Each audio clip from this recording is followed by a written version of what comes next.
विधानसभा में कांग्रेस नेता प्रदीप गिल की जींद मांगे हिसाब पदयात्रा का आज छठा दिन काफी उत्साहित रहा। जुलानी गांव से शुरू हुई उनकी पदयात्रा दरियावाला, बरसोला, झांझकला, झांझ खुर्द और अंत में बड़ौदी गांव पहुंची। इस दौरान प्रदीप गिल ने खटखट टोल प्लाजा पर किसानों से भी मुलाकात की, जहां सभी ग्रामीणों ने बड़े उत्साह के साथ फूल बरसाकर उनका भव्य स्वागत किया। वहीं मीडिया से बात करते हुए प्रदीप गिल ने बीजेपी सरकार की कमियां गिनाते हुए उन पर जमकर निशाना साधा। उन्होंने कहा कि मैंने धरातल पर जाकर जाना है कि जींद की जनता किस हद तक सरकार से परेशान है।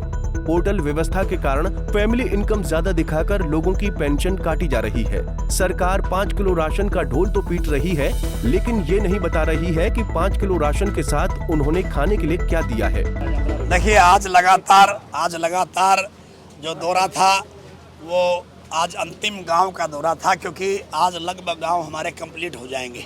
अभी 3 गांव और बाकी हैं। सिर्फ हमारे 36 के 36 गांवों में हमारी यात्रा गई, जिसका गर्मजोशी से 36 बिरादरी के लोगों ने जहां स्वागत किया, वहां 36 बिरादरी के लोगों ने साथ चल कर के ये बताया कि किसान का बेटा, कमेरे का बेटा भी विधानसभा जा सकता है।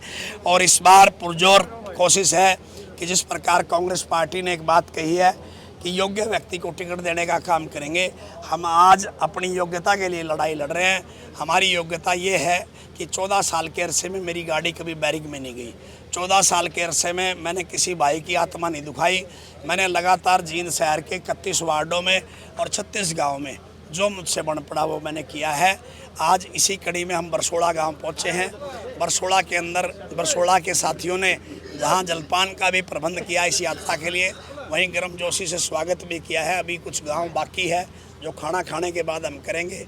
इसके बाद टोल पे भी हमारे किसान साथी हमारा इंतज़ार कर रही है। मेरे लिए सौभाग्य की बात है कि किसान परिवार में मेरा जन्म हुआ, एक मास्टर के घर में मेरा जन्म हुआ, और किसान भाई भी वहाँ जहाँ हर वर्ग ने प्यार दिया, वहाँ किसान भाई भी आकर के इस बात को खुले तौर पर कह रहे हैं कि हमें अपने जैसा कोई विधानसभा में चाहिए जो हमारी वकालत कर सके, जो जानता हो एमएसपी का मतलब क्या है, जो जानता हो कि खाद का कट्टा, और अगर ये किसान अपनी मजदूरी को अगर लिखने लग जाए, अगर लिख ले कि मैं आज खेत में 2 घंटे काम करके आया, 200 रुपये मेरी मजदूरी बनती है, तो मेरे ख्याल में किसान जो है खेती को छोड़ने पर मजबूर हो जाएगा।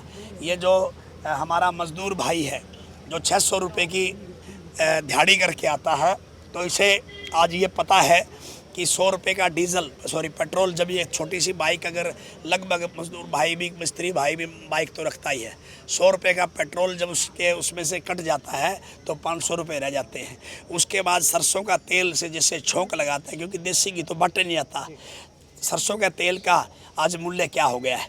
जिसको कहा करते थे हमारे बुजुर्ग, दाल रोटी खाओ प्रभु के गुण गाओ, दाल के रेट क्या हो गए। सरकार जो है ना काख तो बजा रही है कि हमने 5.5 किलो अनाज दे दिया, अनाज के साथ खाने का क्या दे दिया, दाल के रेट क्या हो गए। आज 500 रुपये का सिलेंडर हो गया। ये जनता बेवकूफ़ थोड़ी है, तुम 1200 का बेचते रहे 10 साल, आज 500 का कर दिया। ये लॉलीपॉप किस बात का। आज जो बहनें याद आ गई, आपने कहा कि हम कोथड़ी देंगे, कोथड़ी की ज़रूरत को नहीं मुख्यमंत्री जी, उन बहनों को रोज़गार की ज़रूरत है। उनके घर की चूल्हा चौकी की बात करो, उनकी बात करो कि उनकी पेंशन क्यों कट गई।